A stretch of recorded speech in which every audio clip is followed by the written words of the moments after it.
Top quality और consistent performance के लिए सिर्फ सिल्वर पंप। टॉप क्वालिटी और कंसिस्टेंट परफॉर्मेंस के लिए सिर्फ सिल्वर पंप, नाम याद रखना। काय सांगाल, आज या ठिकाणी आपण एक निदर्शने केलेले आहेत आणि कलेक्टर साहेबांना निवेदन दिलं, काय विषय होता? All India Muslim personal law बोर्डाने काल रात्री अधिसूचना काढून जळगाव शहर नाही पण भारतातील सर्व मुसलमानांना एक अपील केली होती की आज पवित्र रमजानचा शेवटचा शुक्रवार, ज्याला आम्ही विदतुल जुमा म्हणतो, त्या दिवशी सर्व मुस्लिम बांधवांनी नमाजला जाताना काळ्या फिती लावायच्या आणि नमाज झाल्यानंतर आपला निषेध नोंदवायचा। हे संपूर्ण भारतात करण्याचे त्यांचे आदेश होते।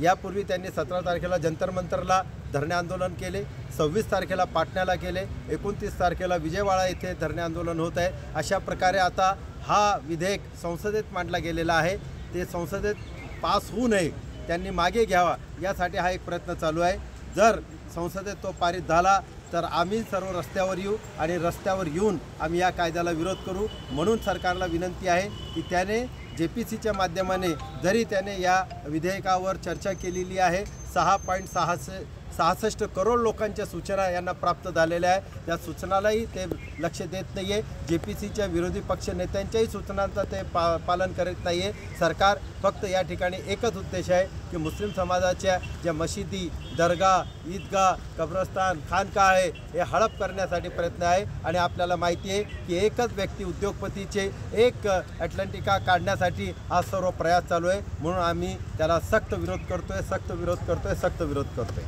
आज आपण निवेदन दिलेलं आहे, आज आम्ही जळगाव शहरातील व जिल्ह्यातील संपूर्ण ठिकाणी प्रत्येक मशिदीचे आज प्रतिनिधी या ठिकाणी आलेले आहेत। जळगाव शहर व जिल्ह्यातील आम्ही 175 मशिदीचे सुमारे 55,000 लोकांनी एक ठराव पारित केला सर्व मशिदीमध्ये की आम्ही 2024च्या वक्फ अमेंडमेंट बिलचा विरोध करीत आहोत आणि तो ठराव घेऊन आज आम्ही मान्य जिल्हाधिकाऱ्यांच्या मार्फत महामहिम राष्ट्रपतींना हे निवेदन सादर करीत आहोत।